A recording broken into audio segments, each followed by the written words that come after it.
Nous avons vu que pour survivre à l'effondrement économique qui va être provoqué par la convergence de tendances malheureusement néfastes et très lourdes, pour survivre aux conséquences de cet effondrement, il faudra, à mon avis, c'est ma thèse, s'enraciner de manière autonome et de manière durable dans un environnement qui est sûr. Et pour cela, j'ai repris le concept de base autonome durable.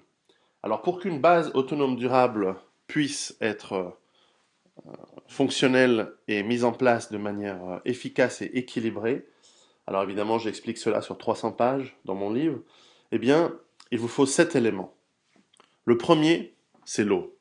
Sans eau, aucune vie n'est possible. Sans eau, au bout de 2 ou 3 jours, vous êtes très mal. De l'eau, si possible, potable. Alors évidemment, cela veut dire que dans votre base autonome durable, dans votre maison, dans votre ferme, dans votre appartement ou ville, dans une ville, villa urbaine ou périurbaine, il va vous falloir réfléchir à comment vous allez pouvoir trouver, comment vous allez pouvoir stocker, comment vous allez pouvoir purifier pour la rendre potable, l'eau. Il y a évidemment une infinité de solutions que j'explique et que j'expliquerai encore plus en détail avec le livre que nous avons écrit avec Vol West qui sort très bientôt, en octobre 2012. Mais enfin, l'eau est un élément absolument fondamental et lorsque vous préparez votre base autonome durable ou que vous souhaitez en acheter une, enfin acheter un terrain pour la bâtir ou simplement acheter par exemple une vieille ferme pour la retaper avec des amis, des connaissances ou votre famille, l'eau est probablement l'élément le plus important et le plus fondamental auquel vous devez penser. Il faut savoir que l'eau, surtout l'eau douce, c'est très rare sur Terre. C'est un pourcentage très très petit de toute l'eau qui existe sur la planète. Et que, évidemment, on peut la trouver sous forme d'eau de source. On peut la puiser de puits, bien sûr. On peut la trouver dans des nappes phréatiques que l'on va recueillir. On peut aussi la récolter en récupérant l'eau de pluie, bien sûr. Toutes ces techniques sont possibles. Et puis, il va falloir penser à comment la filtrer, comment la stocker. Il y a toutes sortes de techniques. J'ai une grande préférence, par exemple, j'aime beaucoup les filtres du type Berkey, comme on voit ici en bas. Mais enfin, il y a énormément de possibilités pour purifier l'eau. Donc, on imagine que de plus en plus, d'ailleurs on le voit, de plus en plus d'architectes proposent des maisons qui sont, sinon autonomes, mais en tout cas très proches d'une autonomie totale pour ce qui est de l'eau, notamment pour l'eau grise et l'eau pour le jardinage, ici le jardin, mais nous allons voir que nous avons besoin d'eau pour le potager, éventuellement pour l'élevage d'animaux. Et puis, de l'eau qui puisse être filtrée pour être utilisée comme eau grise pour les toilettes, par exemple, mais aussi pour de l'eau qui soit propre pour l'utilisation, pour le linge, pour laver les vêtements, etc. Nous allons en parler. Mais à la fin aussi pour boire, boire pour vous, boire pour les animaux, et pour la consommation humaine, bien sûr, la purification sera fondamentale. Il y a des techniques à mettre en place, et il y a des techniques qui sont largement durables et qui sont largement, bien sûr, capables de vous donner une très très bonne autonomie. Le deuxième point fondamental de la mise en place d'une base autonome durable, c'est évidemment ensuite la nourriture. Une fois que vous avez euh, assouvi le besoin primordial de l'être humain, qui est évidemment la respiration, puis ensuite évidemment le fait de boire, de s'hydrater, il va falloir manger. Ce sont vraiment dans la pyramide de Maslow les éléments fondamentaux et de base.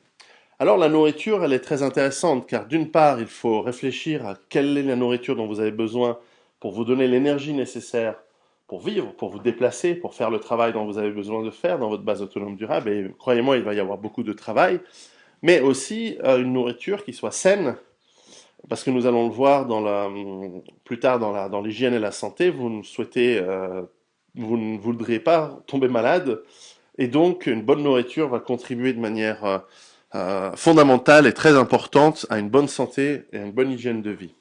Une nourriture variée va vous permettre d'avoir les éléments nutritionnels, les apports non seulement en énergie, mais aussi en vitamines, en oligo-éléments, en huile essentielle, enfin en huile, en graisse, en tout ce qu'il faut pour que vous ayez finalement une agriculture, une nourriture équilibrée et saine pour votre corps.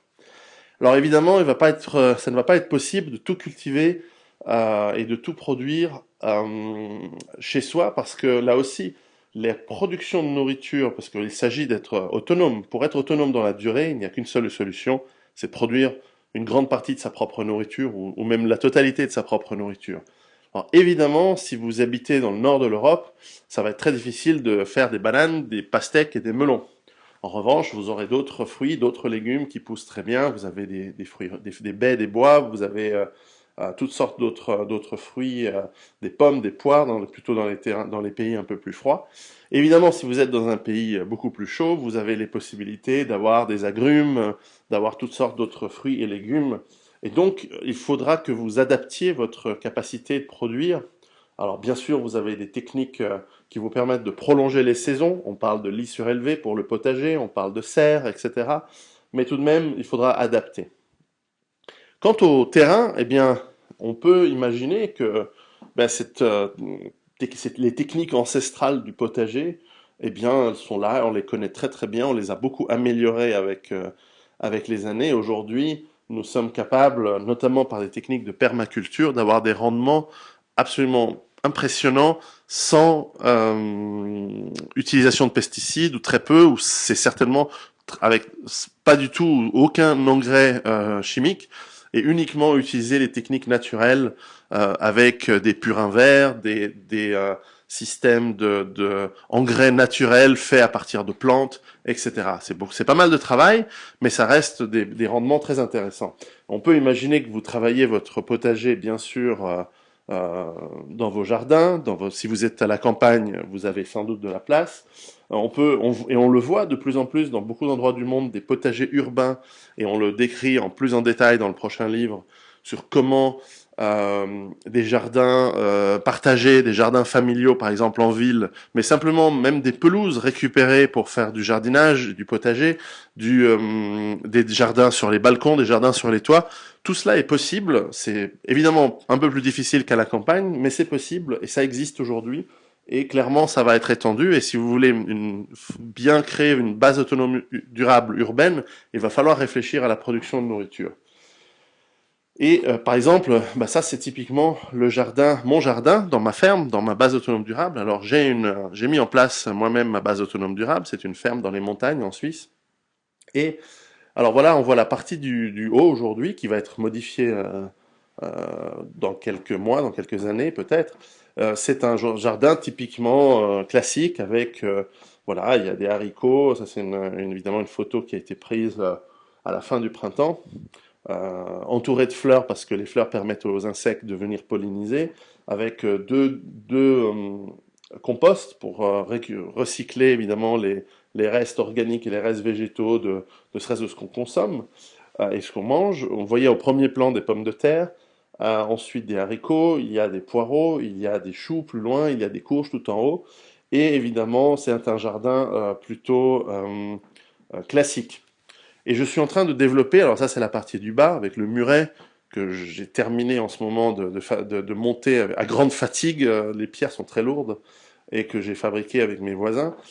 Vous voyez là aussi des fleurs, et surtout un jardin qui a l'air totalement chaotique. Et c'est voulu qu'il reste chaotique pour l'instant, car c'est pour l'instant évidemment un jardin de fleurs et de plantes qui vont permettre à cette partie du jardin qui sera un peu plus plate qu'avant de eh bien de régénérer le sol et de le rendre fertile et riche et rempli de petits animaux qui sont bénéfiques à la terre.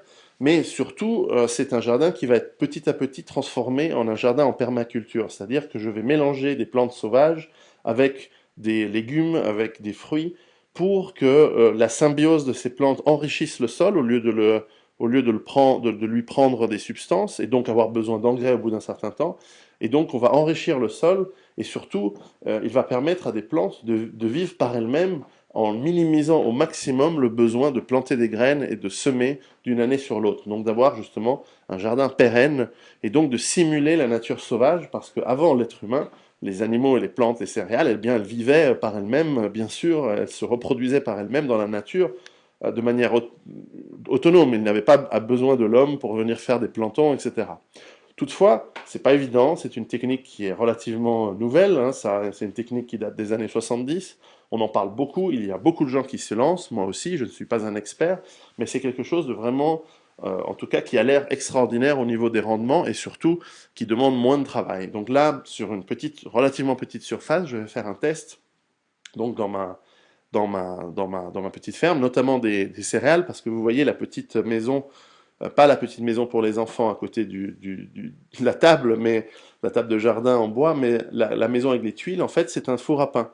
Et donc, je vais essayer de produire mes propres céréales avec mon propre moulin à grains manuel. Alors, ce sera probablement beaucoup de boulot de pouvoir générer ma propre farine et donc de pouvoir utiliser le four à pain pour faire du pain de manière régulière. C'est un four à bois, le bois est abondant là où je suis, et donc c'est une source de chauffage et d'énergie assez importante, on en reparlera. Donc voilà, ça c'est typiquement quelque chose que je suis en train de faire. Et je crois qu'avec l'effondrement économique, nous allons redécouvrir des techniques de culture et d'agriculture et d'élevage qui étaient celles de nos arrière-grands-parents, qui étaient celles d'une agriculture plus traditionnelle, qui sont encore celles dans beaucoup de pays en voie de développement. Et nous allons redécouvrir le besoin de la force animale, nous allons redécouvrir des techniques de culture, d'agriculture ancestrale, et si possible, nous allons ajouter à ces vieilles cultures les techniques que l'on connaît aujourd'hui et qui sont bénéfiques. C'est vrai que nous savons mieux sélectionner les graines que dans le temps, sans excès évidemment, puisque nous, aujourd'hui, l'industrie agrochimique et agroalimentaire nous fait sélectionner des graines d'une manière totalement abominable et absurde. Mais enfin, si nous savons utiliser des graines relativement anciennes et bien sélectionnées, par exemple, nous pouvons avoir des légumes et des fruits d'excellente facture. Et puis, par exemple, nous connaissons très très bien le fonctionnement des insectes, qui est totalement négligé dans l'agriculture intensive et industrielle, et qu'ils exterminent à coups de pesticides. Or, ces insectes sont utiles, il faut savoir les utiliser en symbiose avec vos plantes et en symbiose avec d'autres animaux qui vivent autour de votre production. Très important, et c'est quelque chose que vous pouvez déjà faire dès aujourd'hui, c'est bien sûr de stocker des graines. Parce que si vous devez démarrer un jardin, vous allez avoir besoin de graines. Imaginez que la crise arrive demain matin, et que demain matin, vous soyez coincé, mais que vous ayez quand même du terrain disponible et que vous souhaitiez le cultiver. Eh bien, ça ne va pas pousser, vous n'aurez que des herbes folles, qui sont certes pour certaines comestibles, mais vous n'allez pas pouvoir improviser de l'agriculture. Et or, une des choses qui vont valoir de l'or et qui sont importantes à stocker dès à présent, ce sont des graines. Ça coûte rien, ce sont des choses que vous pouvez garder, que vous pouvez stocker très facilement pendant très longtemps, et donc utiliser pour votre potager. Et si vous n'avez pas le temps de faire votre potager immédiatement, nous allons voir comment progresser de manière équilibrée, eh bien vous les aurez en tout cas, et donc ça vous permettra de planter. Donc, graines, évidemment, si c'est possible, des graines bio, bien entendu, des graines qui vous garantissent de pouvoir générer des fruits qui eux-mêmes ont des graines, évidemment, si vous les plantez correctement, si vous les faites grandir correctement, mais enfin, et aussi des graines variées sur énormément de types de fruits et légumes différents. Et puis, apprenez enfin, une fois que vous allez avoir votre production de légumes, de garder les graines d'une année sur l'autre. Apprenez à les sécher correctement s'il faut les sécher. Apprenez à les stocker correctement pour la saison hivernale si vous avez l'hiver chez vous, et donc de les garder pour l'année suivante. Ensuite vient évidemment l'élevage. Excellent moyen de produire vos propres protéines. Là aussi, à vous de voir ce qui est possible en fonction de la surface de terrain que vous avez. Évidemment, plus l'animal est simple, typiquement du lapin ou de la poule, moins vous aurez besoin de place. Et plus l'animal sera un animal complexe, comme chèvre, mouton, cochon, et puis plus loin, tout ce qui est bovin, et puis ensuite tous les chevaux. Typiquement, ça a besoin de beaucoup plus de nourriture, donc il faudra beaucoup plus de place, et stocker l'hiver l'herbe et la faire sécher pour l'utiliser l'hiver pour les animaux, etc. Tout ça est important à avoir. Donc vous ne pouvez pas forcément avoir tout. Et certainement, si vous êtes en ville, ça va être difficile d'avoir une production de vaches laitières. Mais néanmoins, il est assez facile d'avoir des poulets sur votre balcon, même sur votre toit ou sur votre pelouse. Tout ça, ça se gère. Chaque cas est unique, mais ça peut se travailler. Et ensuite, pour produire la nourriture, eh bien, vous avez certainement l'approche de la nature qui est là. Alors, il y a la pêche, Alors, ce qui est intéressant, c'est de voir que la pêche aujourd'hui, qui est essentiellement, on va dire, récréative pour la plupart des gens qui vivent à la campagne, bien qu'un bon poisson, par exemple, ça fait toujours plaisir. Mais la pêche, en fait, il va falloir réfléchir surtout à comment vous allez attraper avec le minimum d'efforts et le minimum de temps des poissons. Et c'est pareil pour la chasse. Et donc, pour ça, il y a des techniques qu'on explique. La chasse, bien sûr, c'est important. Donc ça, c'est typiquement chez moi. Alors, je suis en train d'apprendre à passer un permis de chasse, mais enfin, en temps d'effondrement économique, ce sera un petit peu plus simple. Mais en tout cas, voilà, il suffit de commencer à être équipé pour la chasse également, euh, voilà, pour se nourrir. Alors là, ensuite, ce qui est intéressant pour un grand nombre d'entre nous qui sont à la base citadins, alors je sais que si vous êtes, si vous écoutez cette petite vidéo, si vous la regardez et que vous avez vous-même votre potager ou que vous êtes agriculteur, que vous êtes à la campagne, ce que je vais vous dire dans les prochaines secondes va vous faire rigoler. Mais ce qui est génial, c'est que lorsqu'on produit sa propre nourriture, vous avez une satisfaction impressionnante. Ça, c'est mes premiers haricots et mes premières pommes de terre dans ma ferme. Alors, les pommes de terre, elles sont un peu moches parce qu'elles étaient justement sorties d'un endroit où il y avait de la permaculture, et donc je les ai un peu arrachées comme un sauvage. Et les haricots, bon, ils étaient excellents, ils étaient vraiment très très bons. Mais enfin voilà, donc vous allez rigoler parce que voilà, il y a un citadin, Piero San Giorgio, qui a découvert la poudre. Il a découvert l'eau chaude en se disant, waouh, on peut faire soi-même sa propre nourriture. Eh bien oui, c'est vrai. C'est quelque chose de totalement banal en réalité que j'ai redécouvert, mais croyez-moi, pour l'immense majorité des habitants des villes, et c'est la majorité aujourd'hui dans les pays développés, enfin en tout cas occidentaux, eh bien produire sa propre nourriture, c'est de la science-fiction. Et la satisfaction que l'on a quand on produit sa propre nourriture, qu'on se fait sa première salade, ses premières pommes de terre, ses premiers haricots, etc., eh bien, c'est quelque chose qui va vous enlever notamment cette déprime dont je parlais précédemment, liée au monde moderne qui est devenu fou. Voilà typiquement voilà, de la camomille que j'ai fait sécher chez moi. Et puis, les premières poires de l'automne cette année, donc les poires de fin août en fait, elles étaient bien, elles étaient très très bonnes. Donc typiquement, voilà, on a fait un gâteau. Enfin voilà, c'est rien d'extraordinaire, c'est rien d'exceptionnel, mais voilà, c'est un exemple de ce qu'on peut faire chez soi. Et je vous assure, hein, si moi j'arrive à faire un truc comme ça, c'est que vraiment c'est à la portée de tous, parce que je suis vraiment pas doué pour le jardinage. Ensuite, par rapport à la nourriture, il faut parler des stocks. Pourquoi des stocks? Les stocks, ce sont finalement de la nourriture que vous allez mettre de côté. Si possible, évidemment, les surplus de votre production à vous. Mais ça peut être des stocks qui viennent, bien entendu, du supermarché, des conserves, etc. Pourquoi des stocks? Parce que les stocks, on va me dire, mais les stocks, qu'est-ce qui se passe quand ils sont finis? Eh oui, c'est une très bonne question, c'est une très bonne remarque. Les stocks ne sont pas synonymes d'autonomie et ne sont pas synonymes de durable.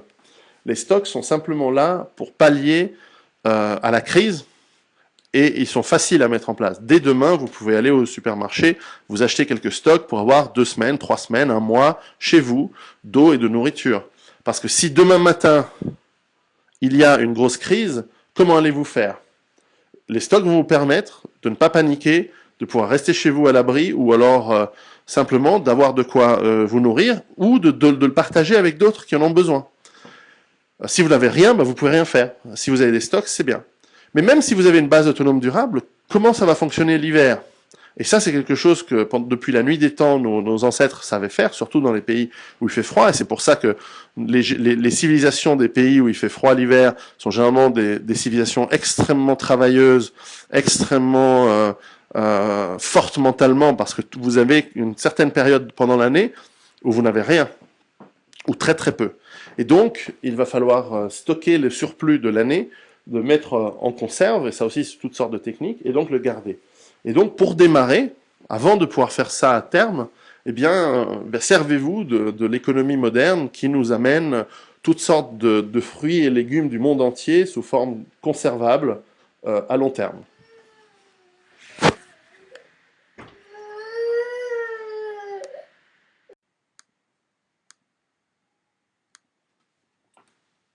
Voilà, j'ai été interrompu par l'arrivée intempestive de ma petite fille, d'une de mes filles, là où j'enregistrais la vidéo. Encore une fois, les aléas du direct.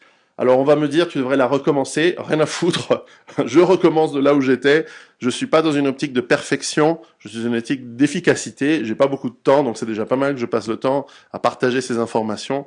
Voilà, donc vous avez entendu ma fille entrer intempestivement dans mon bureau et nous faire part de ses pleurs quotidiens comme tous les jours. Voilà, super les enfants, mais on les aime quand même. Voilà. Donc, j'en étais où? Eh bien, lorsque vous créez vos stocks, ben, je prends l'exemple, par exemple, chez moi. Ça, c'est dans ma cave, dans ma ferme. Alors, j'ai des stocks que aujourd'hui, ils sont un peu plus développés, où il faut un peu de tout. Vous pouvez voir, il y a des sardines, donc des protéines niveau poisson, des protéines niveau viande. Il y a des légumes qui vont de l'épinard au pois chiche, au maïs en boîte, poireaux. Enfin, j'essaye d'avoir le maximum des fibres. Alors, on me dit, c'est inefficace d'avoir des poireaux et des épinards parce que c'est très faible en calories. C'est pas le plus efficient. Ben oui, c'est pas le plus efficient.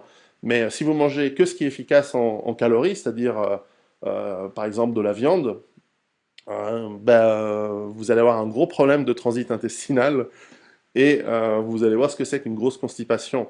Donc, il est important d'avoir vraiment une nourriture équilibrée avec des fibres, avec des protéines de différentes sortes, éventuellement des céréales, bien que beaucoup de gens pensent que les céréales sont inutiles et obsolètes dans l'alimentation humaine, c'est bien possible, mais enfin voilà, il faut avoir une certaine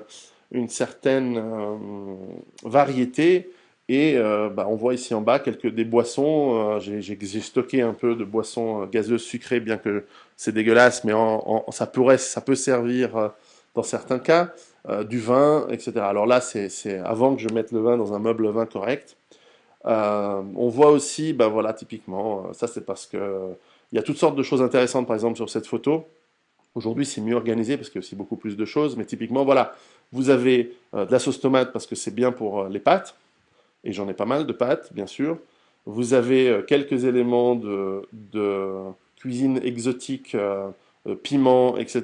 Parce que les pâtes, toujours les mêmes, au bout d'un moment, il faut varier, donc ça peut être intéressant d'avoir de quoi faire une variation. Ne pas sous-estimer justement le goût. L'être humain est quand même un animal qui va vite au-delà de la simple nourriture, et le plaisir du goût est quelque chose d'assez simple à mettre en place. Et croyez-moi, après une longue journée déprimante dans une crise économique où vous avez mangé des pâtes pour le 40e jour d'affilée, eh bien peut-être varier un petit peu la sauce, varier ce que vous avez mis dedans, eh bien vous apportera un petit réconfort et un petit peu de joie à la fin de la journée. Et c'est bien pour ça qu'il faut aussi avoir, par exemple, j'ai en haut des sirops, j'ai du chocolat, etc. C'est pas parce que c'est mauvais pour les dents, on va en parler, mais enfin, c'est pas simplement parce que j'aime ça. C'est surtout parce qu'il va y avoir des moments où vos enfants pleurent, où vous êtes stressé, et là, clairement, le rôle d'avoir un petit sucre, entre guillemets, mais aussi littéralement, va pouvoir aider psychologiquement à passer le cap, et ça peut permettre d'avoir une certaine récompense. Et puis, mine de rien, le sucre, bien que ce soit un aliment qui est en fait à bannir en réalité à long terme de notre alimentation, eh bien, il va vous permettre aussi de vous amener un kick de calories non négligeable et important à un moment donné. Donc c'est pour ça que c'est intéressant d'avoir des confitures. Le miel, c'est extraordinaire. C'est probablement un des meilleurs aliments que l'on peut avoir sur Terre. Mais enfin voilà, il y a du sirop d'érable, du beurre de cacahuète, etc. Et puis aussi de l'alcool. Et j'ai également stocké un petit peu, parce que, bof, mais enfin, des cigarettes. Pourquoi? Parce que l'alcool, au-delà d'un effet aussi récréatif et apaisant, d'une certaine manière, eh bien, il est aussi important pour le troc. Et il y a plein d'autres applications que l'on peut faire. Donc l'alcool, c'est important. Et donc voilà, un autre gros plan. Typiquement, par exemple, moi j'aime beaucoup la cuisine moyen-orientale. Donc j'ai aussi stocké des choses que j'aime bien. La règle de base, c'est évidemment de stocker ce que vous consommez et de consommer ce que vous consommez. Donc, si par exemple vous détestez le hummus avec les pois chiches, eh ben, n'en stockez pas.